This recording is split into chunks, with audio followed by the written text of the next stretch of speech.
Alright guys, welcome to a bit of a 2-for-1 video. First of all, I'm going to answer the 3 questions in a tag video that I've been nominated to do a couple of times, and then I want to give you my first impressions of Destiny, a game that's got a lot of flack in its first week of release. Some of the early reviews, I think, were jumping the gun. I've had a lot of fun with this game, so I want to talk about it for a little bit. But first of all, the tag questions. Okay, the first one was, if you could have any game box to complete, what would it be? Now, didn't quite know what this question meant. Did it mean a game that I've already got loose that I'd like to have complete, or did it just mean any game that I'd like to have in the collection complete? Well, I don't really tend to buy loose games anyway, so any games that in my collection that I would like to have boxed and complete I already do, such as Snatcher on the Mega CD, Panzer Dragoon Saga on the Sega Saturn, 2 games that you just gotta have complete if you're anal like me. But any game elsewhere that I haven't got yet that I'd like to have complete, I guess it's a game that I already mentioned in my previous video. That was Legend of Wukong. It's an aftermarket RPG in the Mega Drive that was based on the Journey to the West story. So I would also, I guess, like to have the US version of Jack Bros on the Virtual Boy, because there is some text-based elements to this game, so I'd like to have the English version. Boxed and complete, this goes for a ridiculous amount of money though, so I doubt that's going to happen anytime soon. Second question was, what's your favourite flavour of crisps? My answer is, who gives a fuck? Seriously. I like tag videos, nice to come up with random little excuses to talk about shit, but flavour of crisps, who gives a shit? They're all just crisps, they're all nice. I like a lot of different flavours. I'm not going to put one above the other because that's impossible, and it's a ridiculous thing to try and do anyway, as you will see by people struggling to try and pick one flavour out above all else. They have trouble doing it because it's a ridiculous thing to try and do. They're all nice flavours. I enjoy lots of them. Crisps. Crisps. Right, third question was, what is your favourite ever holiday? Again, I don't really tend to do this favourite 1, 2, 3, best, second, third of any categorisation. Doesn't really work like that. I've had lots of holidays that I've enjoyed. A couple, I guess, stick out in the memory. Budapest was a great holiday. That was a festival called Ziget. Another festival in Novi Sad in Serbia was called Exit Festival, and Glastonbury as well. So basically any holiday that involves a festival is my ideal holiday, and I've had some absolutely amazing times at those, but I'm not going to bang on about them. I'm not going to tag anyone either because meh, probably all already done it by now anyway. But anyway, so Destiny. So yeah, had a bit of a rush of blood to the head when I was out game hunting a few days ago, and got it despite having read some negative reviews. I just thought, I really do trust Bungie. Obviously love the Halo series. They've been working on this for a long time. A lot is riding on this game for them. They put a lot of time, effort, money into it, and there's too much riding on it for them not to have made a great game. I thought it's got to be good. I don't trust those early reviews. It needs time to settle in. So, I got it, and I've really been enjoying it. Now, some of the criticisms that I've heard, I think are kind of missing the point, really. This is a sort of a new blend of first-person shooter game. Obviously, it's got RPG elements to it. Some people have complained that it's not, that the RPG elements are not customizable enough. For example, you get given power-ups and you get given upgrades in succession. You don't get to choose which one you would want. Like you don't get several options and choose which one. You get the upgrade once you've earned it, and you carry on in a quite linear fashion in that sense, at least. There are other more deep RPG elements to it, and that's things like you can upgrade armor, weapons, customizable appearance, items, powers, that kind of thing. But again, it's all quite linear compared to more in-depth, more traditional RPGs. But it's kind of missing the point, because this isn't an RPG. It's a first-person shooter with RPG elements. It's taken certain parts of the RPG, genre, and put it into the first-person shooter. But it is a shooter first and foremost. And that's what I want to kind of get the point across, is that this game is just pure, distilled first-person shooter bliss. It's, when you're addicted to crack, right? What you want is the crack. You want to smoke the crack. That's what you're after. You don't care about, the stories that are told in your acquiring of the crack. You don't care it's not important what colour the pipe is that you smoke it through. It's not important the name of the dealer you got it off, or what his living room looked like, or how you got there. What you want is the crack, right? That's what it's all about. And in first person shooter, they're shooting. the action is the crack, and this game is drugs on a disc. It really is. It's awesome. But yeah, it just plays so smoothly. Of course, it's Halo distilled. In fact, it is Halo evolved. Yeah, you heard it here first, or probably not. I'm sure that's been used many times already in the description of this game. It is Halo evolved. So, you know, the shooting action, it just feels very familiar, very Halo, but it's obviously become a little bit more gritty, a little bit more closer to kind of the Call of Duties, in the sense that you know, the way that you know, the shooting action is a little bit less cartoonish, for want of a better word.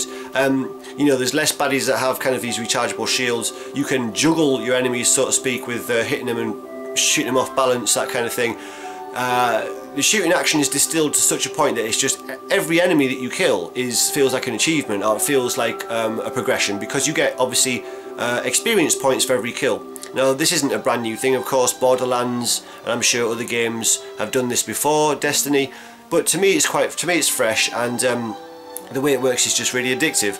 That you get an experience points for every time you kill something, and you're always looking for those high damage shots. You know, you're always looking for those yellow or orange numbers above the enemies, which indicate that you've, you know, done a lot of damage or got a kill, and you're always looking for those. So you know, every encounter feels like worthwhile because it's going towards you leveling up and all the rest of it.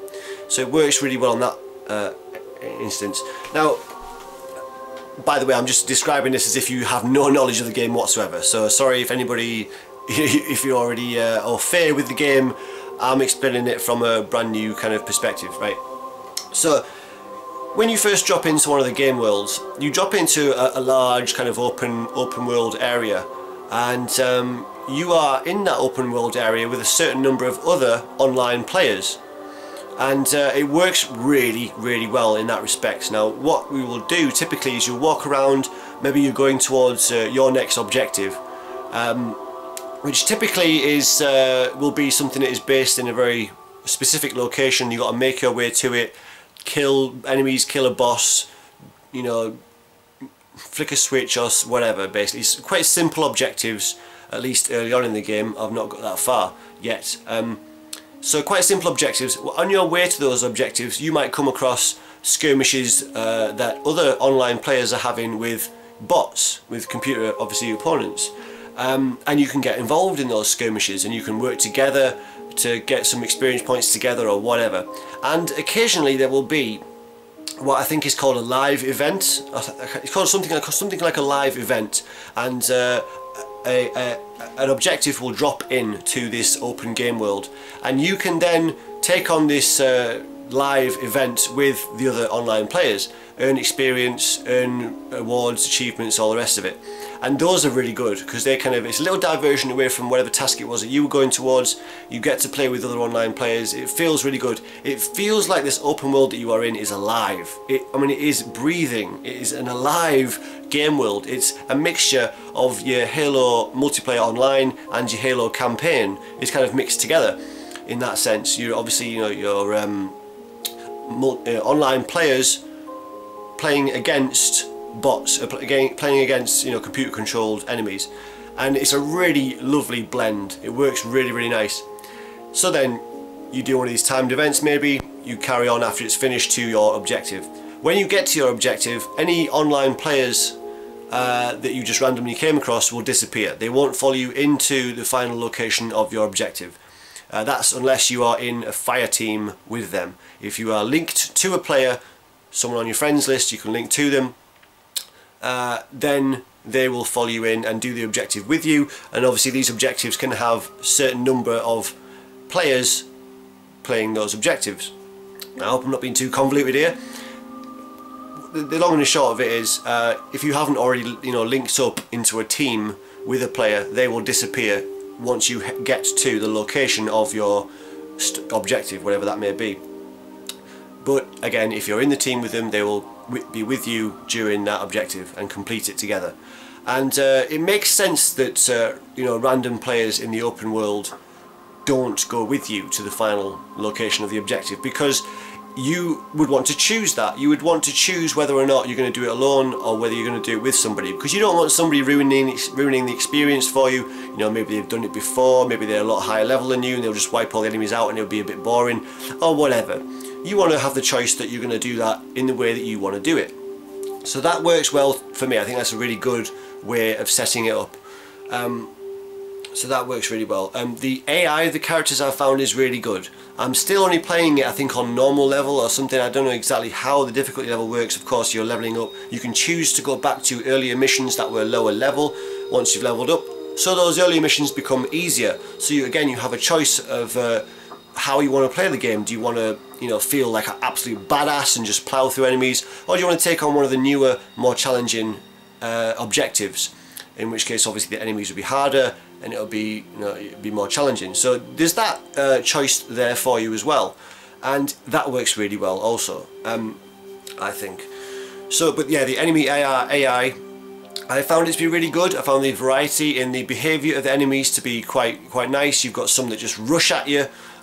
You've got, you know, some flying enemies, some that have shields, some that don't have shields, some that, you know, with and the varying guns and behaviours of the enemies I found to be quite varied and quite engaging, and it can get pretty frantic. Yeah, like I said, first-person shooter. It's all about the shooting, the action, and that's what this game has distilled, in my eyes, just really well. Yeah, it is Halo evolved. It really is. So it's taken into that online world.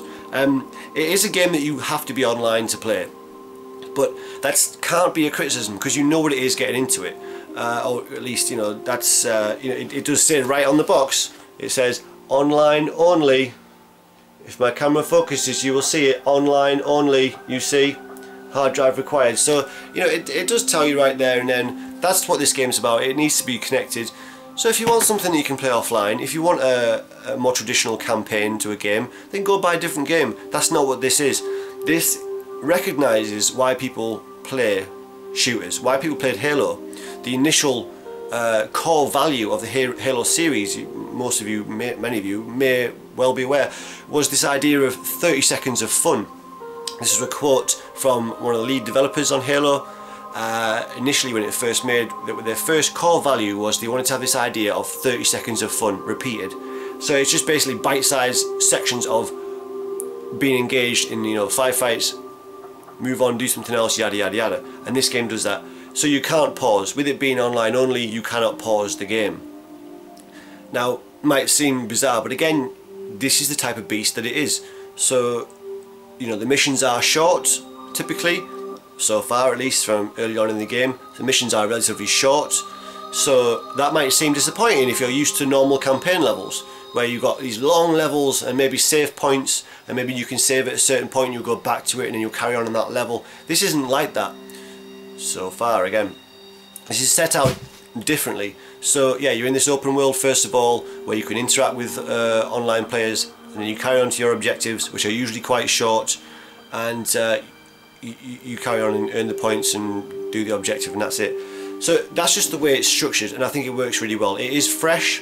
You do have to get used to the fact that you can't pause, but it's fine because once you're engaged in the objective, you know you're in it until it's done, pretty much. There are safe areas that you can kind of camp in for a little bit if you need to rest or whatever. But once you're in the midst of an encounter, you're gonna need to finish it or be killed. So, but anyway, but it works really well. I don't know if I've been too rambly in this explanation of it, but basically I really enjoy it. It's a really cool game. Not disappointing at all. Yeah, and I'll probably do a further video on it after I've played it for a much longer time, I guess. Because like I said, I've only had a few days with it so far. I'm on about level 9, so actually if you've got the game, just give you an idea of how far into it I am. But so far, yeah, great. Looks gorgeous as well, great graphics. Great lighting, great use of shadows, and lighting feels really like a really solid, nice world. I'd love to see what it looks like on Xbox One and PS4, but on 360, gorgeous. Yeah, smooth gameplay. It's Bungie, it's Halo, basically, evolved. So that's what Destiny is, and I really like it. And I'm sure that there's other things that I'd like to say about it, but at the risk of being repetitive, I'm sure it's too late for that to be avoided. But that's the end of this vid. I'll see you.